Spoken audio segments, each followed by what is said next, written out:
The episode starts with Michael and Charles playing chess. Michael tests Charles by asking him about going to Boston, wondering if Charles would want to escape the prison.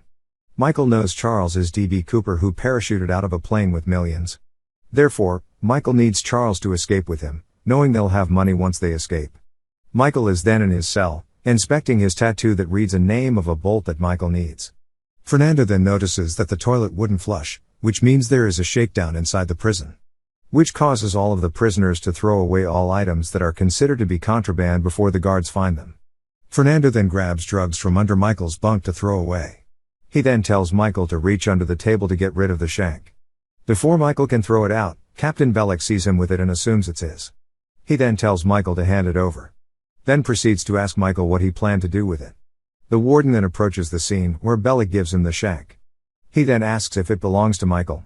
Michael doesn't answer either yes or no, to not snitch on his cellmate. But the warden figures out it belonged to Fernando, which he then sends him to the hole. The warden further reveals that he trusts Michael.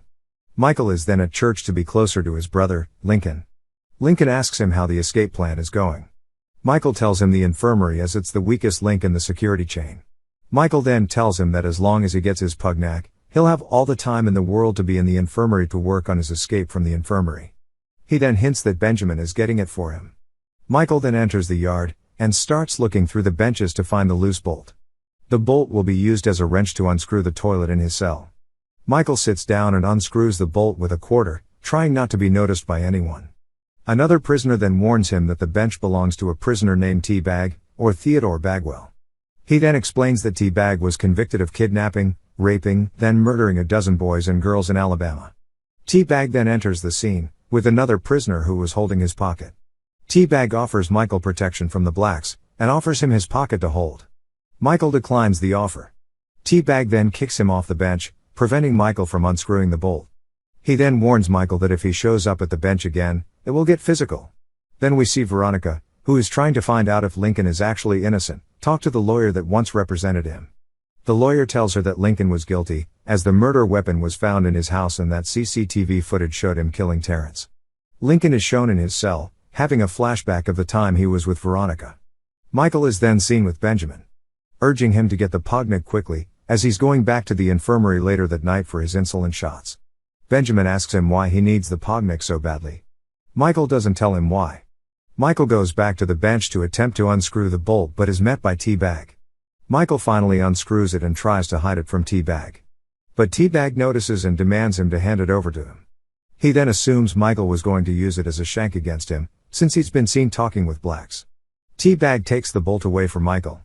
So Michael goes to John and asks what it would take to shake down another inmate to retrieve something that's been stolen. John says it would take Fibonacci. Michael then explains he'll give him Fibonacci once they escape prison.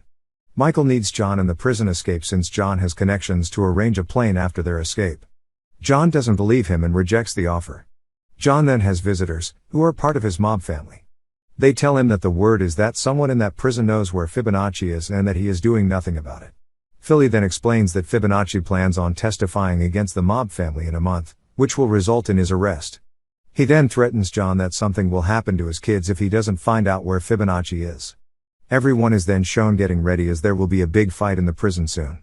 Michael goes to T-Bag's cell when he's not in there to look for the bolt, but is soon found by T-Bag.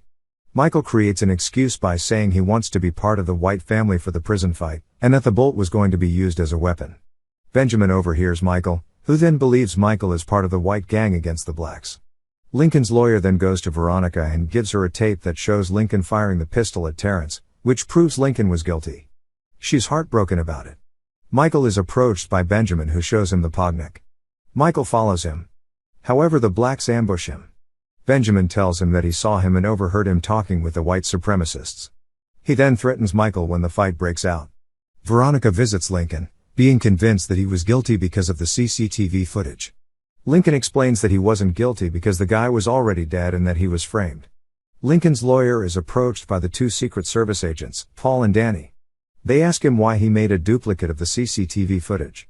He said he did it to prove to Veronica that Lincoln was guilty of pulling the trigger. They ask him for her name. Veronica goes to the mother of Crab Simmons, who was believed to be the one who framed Lincoln. The mother tells her that she can't help her and is seen by Crab's ex-girlfriend. Officer Patterson tells all the prisoners to step out of their cells for headcount. The prisoners get ready to fight. But one of the prisoners steps out of line, and the fight breaks out.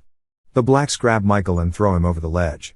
Michael gets up and tries to grab the bolt from Jason. He is then seen by Benjamin, who no longer thinks he's with the white supremacists because of the scrap he had with Jason. Jason is then shanked by a black inmate, and dies in Michael's arms. T-Bag then sees it and thinks Michael killed him. The guards then throw CS gas to force all inmates to go back to their cells. Michael goes back to his cell. The warden appears. Michael takes off his blood-stained shirt to not appear as he killed anyone. The warden places the prisoners on 48-hour lockdown. Once the warden leaves, Michael starts carving the bolt's end to a shape, to turn it into a screw for his toilet. Veronica gets a call from Letitia, who is Crab's ex-girlfriend, to tell her what she knows about the Lincoln case. They meet up in public to prevent the Secret Service from killing them. Letitia tells Veronica how the Secret Service framed Lincoln with crabs. She then realizes the Secret Service followed them, so she runs away. Paul is seen calling the vice president to tell her that a lawyer is poking around to prove Lincoln is innocent. She tells Paul to do whatever he needs to do to get her to stop. Michael is seen still carving his bolt. He's then taunted by T-Bag. T-Bag tells him that he's coming for him. Over time, Michael carved the bolt into the perfect size. And tests the size of it to his tattoo, which is the size to unscrew the toilet. Michael goes to his toilet and starts unscrewing the toilet from the wall. The next day, Michael receives the Podnick from Benjamin. He takes it and goes to the infirmary to test if he's diabetic. He's worried that he doesn't have enough time for the Podnick to take its effect. The test is complete and reads that Michael is diabetic, meaning the Podnick worked. Michael smiles and Sarah notices this. Michael then leaves the infirmary. He's escorted to his cell where Captain Bellick takes him from another guard. Bellick purposely leaves him there for John and his gang to ambush him. He's taken to the shed, where John was waiting for him. He asks him where Fibonacci is. Michael refuses to answer. The gang gets a hold of him and takes his shoe off, threatening to cut his pinky toe off if he doesn't tell him. Michael doesn't tell him. So he gives the go-ahead to cut his pinky toe off.